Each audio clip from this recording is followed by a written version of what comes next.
How to start an online food business. In this video, we're going to break down how to get started selling food online right now.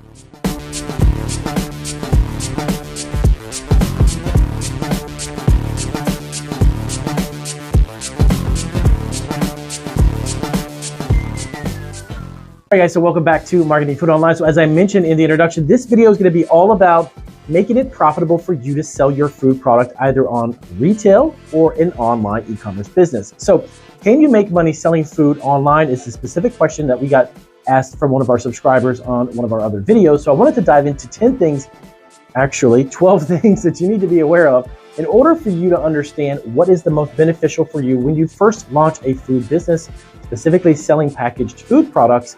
And is it really beneficial for you to go the wholesale route, or is it beneficial for you to be the owner of your own e-commerce business on several platforms to make the most money?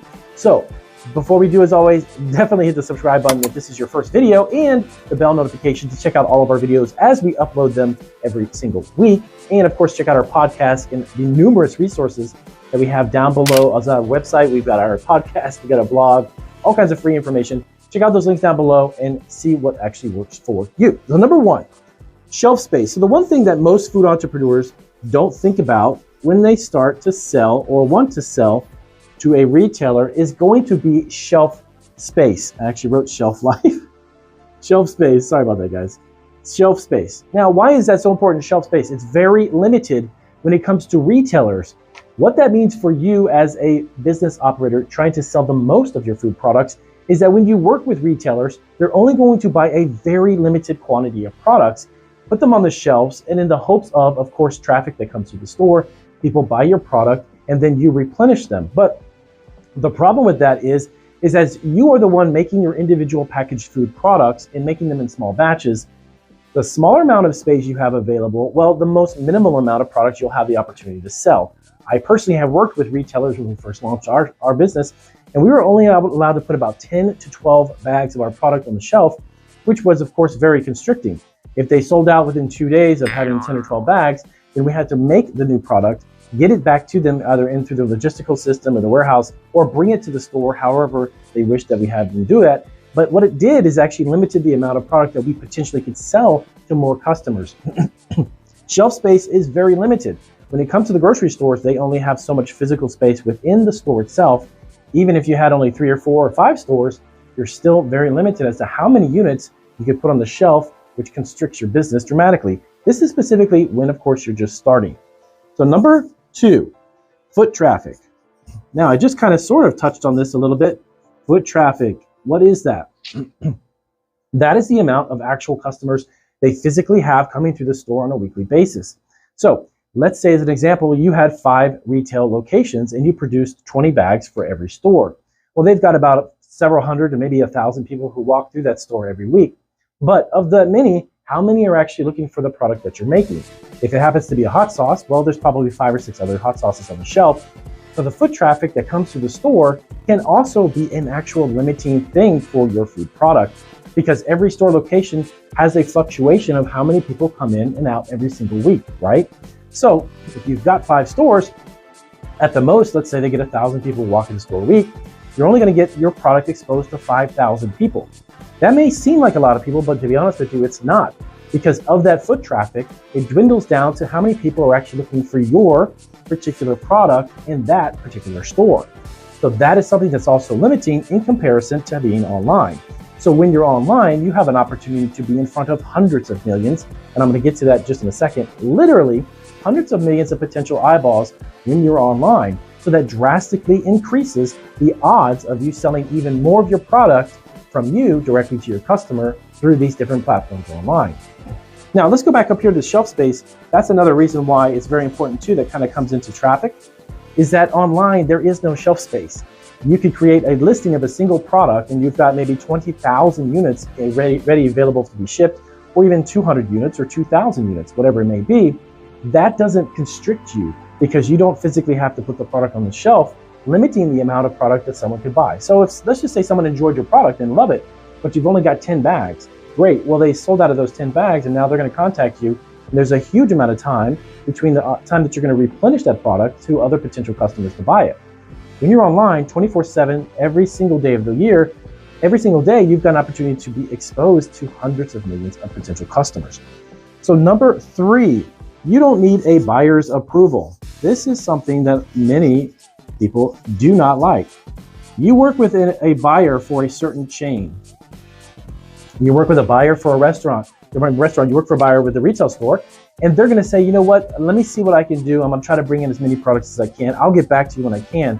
That's a delay in opportunity for you to sell your products. Getting permission, in a sense, to sell your product in their retail stores is basically what a buyer does. They say yes or they say no. And they're also going to, again, limit the shelf space with the amount of product they can potentially bring in. So in essence, you want to get to your customers as soon as possible. You want to be able to reach them as soon as you can without getting people's permissions to do this. The thing of it is that unless you have a very large amount of financial investment, you have a very good logistical ability to get the product in the hands of a lot of retailers, and you have a marketing team that's promoting and marketing on social media and all these other people behind you, when you first start your business, I highly recommend you stay away from retail only because of these particular things. That is going to constrict your business and the ability for you to reach more people, sell more product, and just get a faster reach to the customers with a smaller barrier of opportunities for you to get through in order for you to get to those customers.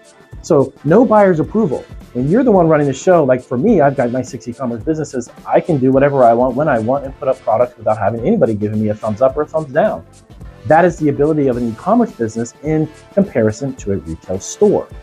Now, next up, you can change your prices at the click of a button. Now, why is this important? Well, when it comes to pricing, when it comes to ingredients, when it comes to food products, as you know now, a lot of the pricing for ingredients have skyrocketed. Prices have gone up dramatically for food in general, but that shouldn't prohibit you though from launching your food business. There's still going to be people who have to eat and people who enjoy eating and consuming food because they have to, and they love to do it. But here's the thing. You have the ability with your e-commerce store that if you see fluctuations in your suppliers, you can instantaneously change the pricing. So that way it makes you even more profitable.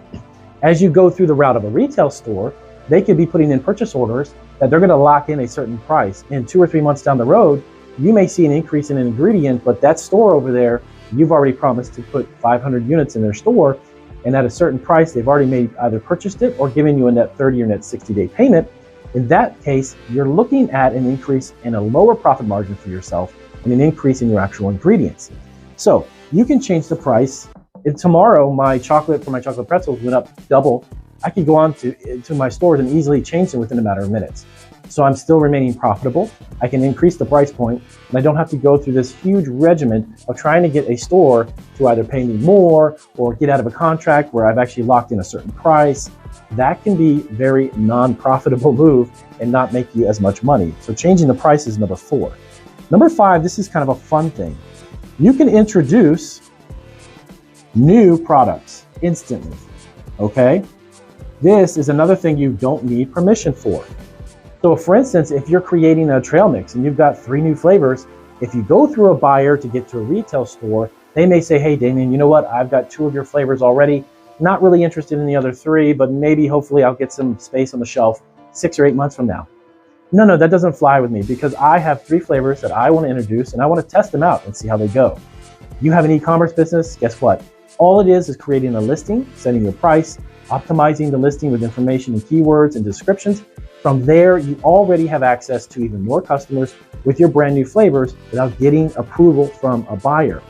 And again, I am not knocking the world of retail. Food products, obviously, if you want to get into the grocery industry and get from East Coast to West Coast and be in thousands of stores, do it.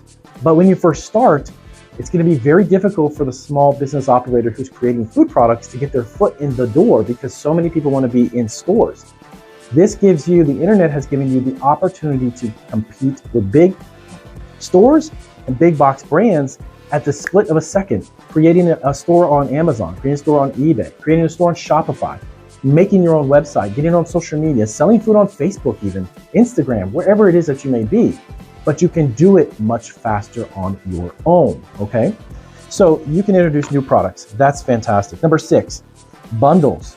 Now, if you've got a line of product, and maybe you have multiple sizes of your packaging, maybe you've got multiple variations of flavors, Maybe you just want to incorporate 3 or 4 different items that have nothing to do with each other, but you want to create a bundle. Bundles are something that you can't necessarily do in a retail store, okay? Most of the time, you might see a multi-pack of some products from these big companies that have the ability to produce them. But as a small food operator and a small food business owner that you are, you can create as many bundles as you want online. Again, you have power and control over your listings. You can go on Amazon and do 7 different products and put it into a bundle and ship it. You can go onto eBay and do the same thing. You can go onto Etsy. You can go onto Shopify. You can go onto Weebly. Your website and your e-commerce business is in your control. So having the ability to bundle and increase your actual transaction amount from, let's say, $10 for maybe 2 items, well, now I can bundle it and I can sell them for $75 for maybe 6 or 7 items. So you've increased that individual transaction, giving you, again, more revenue and you more power over what you're doing with your food business, again, compared to retail. Number 7, wholesale. Well, wholesale is good when you have got yourself a co-packer. Wholesale is good when you've got yourself the ability to manufacture hundreds of thousands of units and you have the ability to make margins on large orders. Individual units will not make money in the food business. 1 bag of nuts, if you sell them individually as a bag of nuts, doesn't really make you a lot at front.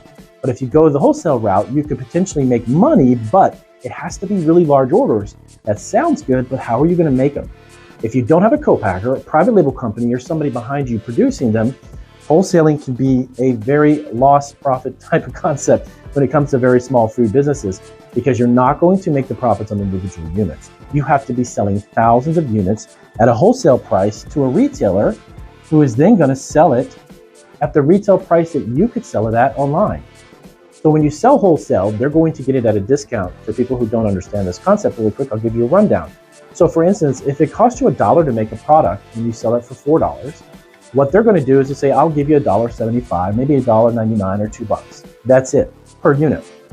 Because the retailer needs to have margin. They need to have a space for them to make it profitable.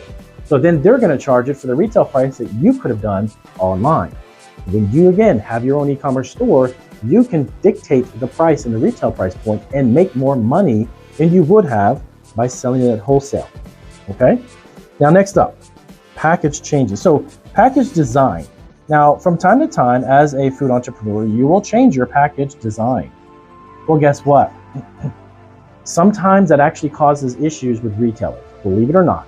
It is not always smooth running when it comes to you designing a new packaging, maybe increasing the size from 10 ounce to 12 ounce. So the pricing changes.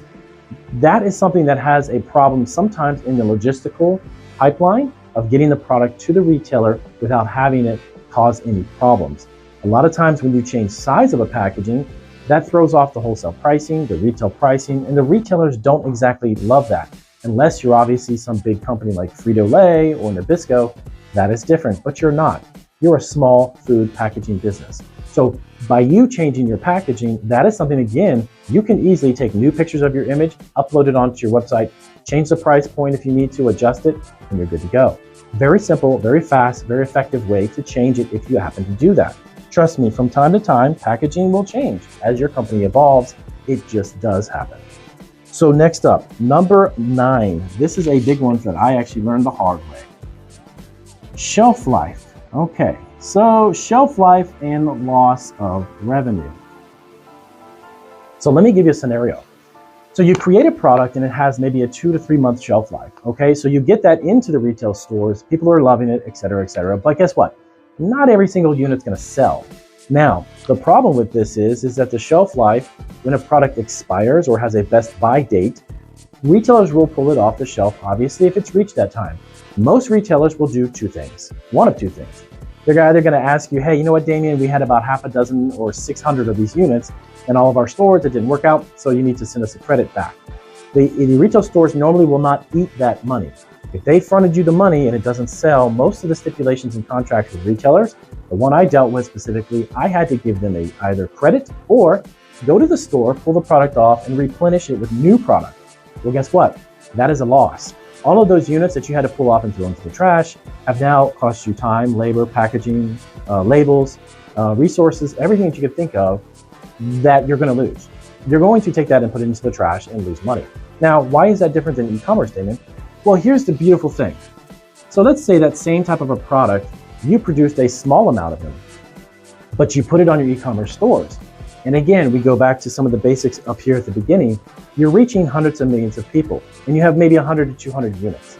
The chances of you selling through your 100 or 200 units in front of hundreds of millions of people on multiple platforms is highly likely. And the idea of selling out of a product is much better than not selling out of a product and losing the money that you've actually put into the rest of the items, right?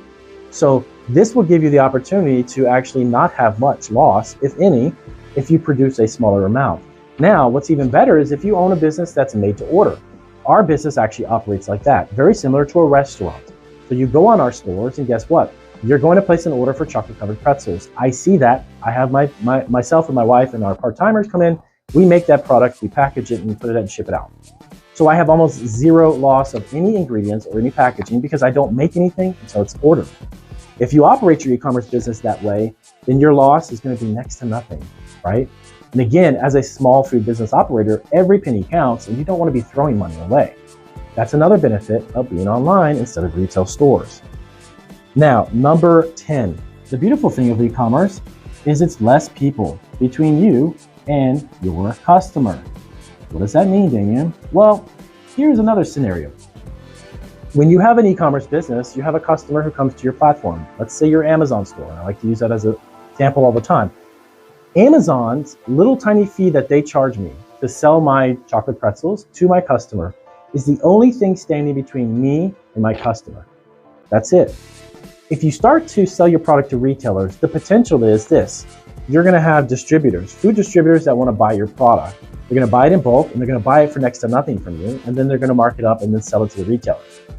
Those are the ones standing between you and your customers at retail level if you go through a food distributor. What if you go through a food broker, Damien, and then you have to buy them at wholesale? Well, guess what? It's you, the food broker, which you have to pay for, by the way, and then you have to sell it wholesale or at bulk pricing, reduced pricing to a retailer for them to resell it. So now you have two big chunks of profit taken right out of your product. That is another thing you need to think about if you wanted to get into retail. So the fewer the people that stand between you and your customers, such as an e-commerce business, or the small little transaction fees that they charge for you to sell a product on their platform, that's it. There's nobody else standing between you and your product and your customer. That's it, okay? If you use a fulfillment service or a fulfillment center, then the fulfillment center fee is the only one standing between you and your customer. Got it? So less people between you and your customer. Now this one, number 11, is really good. Turnaround times. What is a turnaround time, Damien, and why should I even care? Well, here's the thing, another scenario. So your retailer buys your 1,000 units from you. Guess what? You did really well that month. You sold through that 1,000. And then they're going to place another order for another 1,500 units or 2,000. Well, there's a lag time because right now the shelves on the store are completely empty. You got notification that you need to send more product, but then you have to make it. And then after you make it, you have to send it, ship it. That's the logistics of it. You handle that and get it to the store. Well, once it gets to their distribution centers, then they have to distribute it to all the stores. There could be a potential of weeks, if not a couple of months on minimum, there's going to be no product being sold of your product on a retail shelf, okay? And if you can't keep up with the time frames that you've promised for turnaround times, the retailers will say goodbye, take a hike, see you later, adios, because we need to have our shelves full, not empty. That's how retailers make money. Retailers make money when stuff is on the shelf. When it's empty, they don't, and they don't like that. So if you can't keep up with your turnaround times, you will be kicked out the door instead of have a nice day. Now, what does that mean for e-commerce? Well, turnaround time in e-commerce is zero because there's, again, two ways for you to run your business. Pre-make your product, have it in inventory, and simply ship it out. But as you, the producer of the product, see that the product is getting empty and the shelves in the warehouse are getting low because you need to make more, then you can make more and simply just put it on the shelf. There's no transit time, there's nothing between that except for the time for you to make it. And the other way to do it is if it's made to order. If you make your products to order, well then there's really no turnaround time other than just the time it takes for you to make it. For me, I can make chocolate pretzels and fill an order for one order of chocolate pretzels in a matter of a few minutes. So I have just the ingredients, right? So that gives you the opportunity to fulfill orders much faster, never be out of anything because you can forecast where you're at because you look around your warehouse and you see that you're running low on a product, well, just make more. But in retail, you have to get an order put in, produce the product, ship it to them. Once it gets to them, they have to distribute it. It's just a big turnaround time. That's another reason why. Now, number 12, and the final reason. E-commerce platforms, I'll just put platforms, have customers built in. And not just some, they have millions and millions. Really quick rundown. Amazon has 150 million people who are registered on their Prime program. So potentially, you have 150 million potential customers that go to Amazon every month that you could sell a food product to, right? Now, back to what we said really quick over here in foot traffic. So the retail store around the corner, the grocery store that gets 1,000 people walking through it a week, with all due respect, what is that? That's nothing. 1,000 people a week? These websites have millions of people every month, and you're reaching people all over the place. Walmart, 100 million. eBay, 109 million on average go to their website every month. Etsy, last month in August, clocked in 535 million visits. Yes, 535 million visits, okay? And the average time that they spent on Etsy's website is almost 13 minutes. That is insane, in crazy amounts of money. And lastly, social media.